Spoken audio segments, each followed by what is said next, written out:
Welcome to the channel, welcome to the new video. I recently watched a video of our legendary defender John Terry, and he was I think feeling sorry for himself for not giving enough help to De Bruyne or Salah for the time they had at Chelsea FC, that maybe had he given just enough care to them, maybe they would have had their potential realized at Chelsea and not at the opposition club. But my opinion on this is this.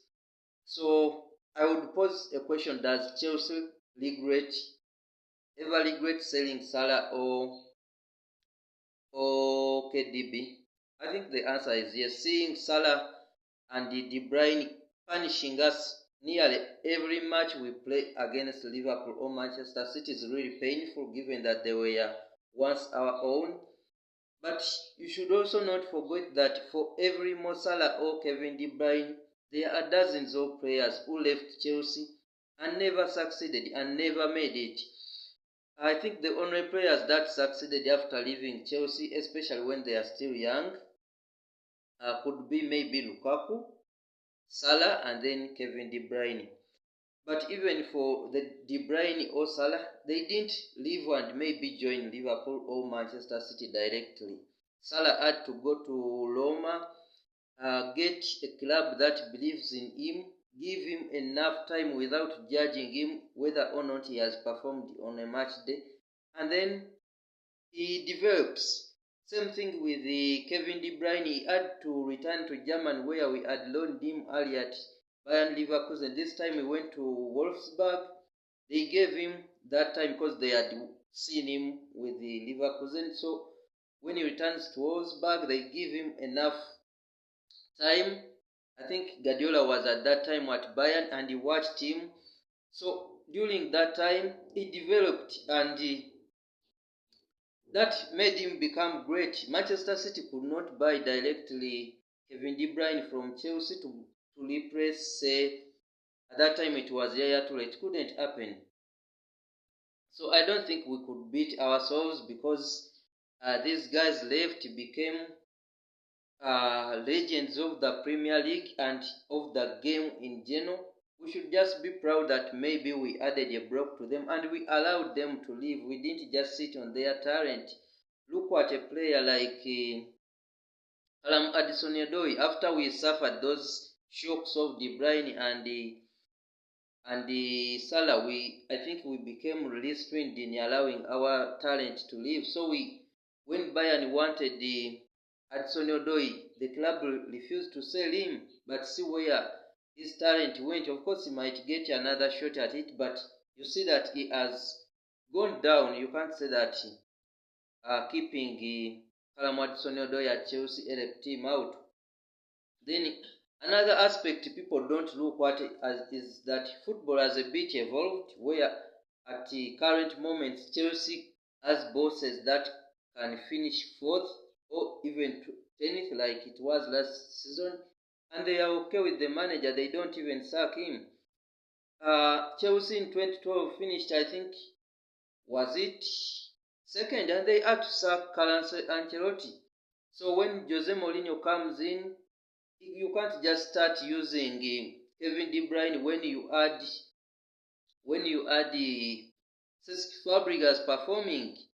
People, of course, De Bruyne has went ahead and performed, and maybe is remembered more in the game than Cesc Fabregas. But at that time, you could never, if you ever lost a match with Fabregas on the bench and you're using De Bruyne, everyone would be like, what has happened to Jose Mourinho? If you compare Salah's case, there was Eden Hazard. Eden Hazard had just won Player of the Premier League award, youngest player of the Premier League, when he just joined from Lille. And you have Salah is coming. Things didn't work out for Salah. It's not that maybe they didn't give him enough playing time. Like for the case of De Bruyne, De Bruyne was a bit younger and he didn't get enough time, but Salah got time to play, and things just didn't work out. He had a bigger name to replace.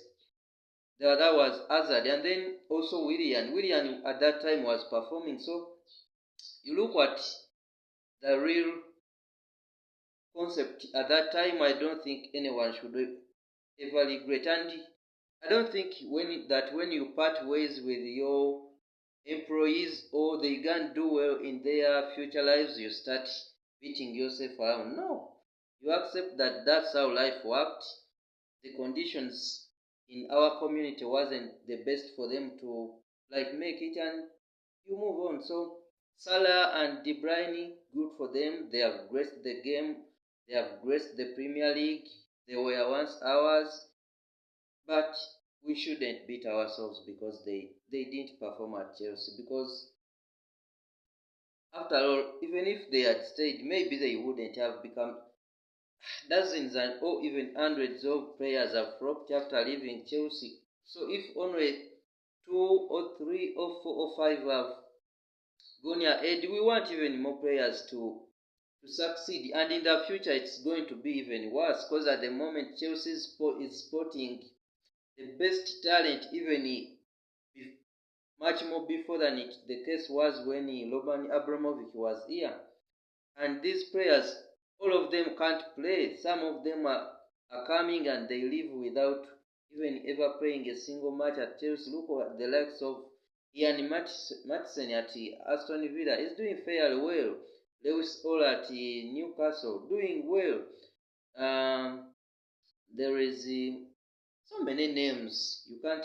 Hutchinson at Ipswich, I don't know where he would be next season, but he did fairly well last season.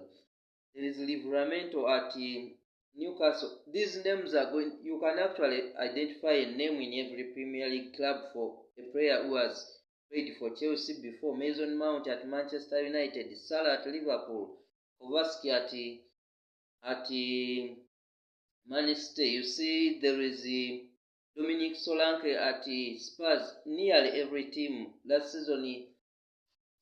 Breuer was at Everton.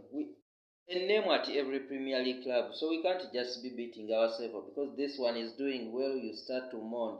That would be just being bad-hearted. The guys should go and live their lives after departing. Thank you for watching.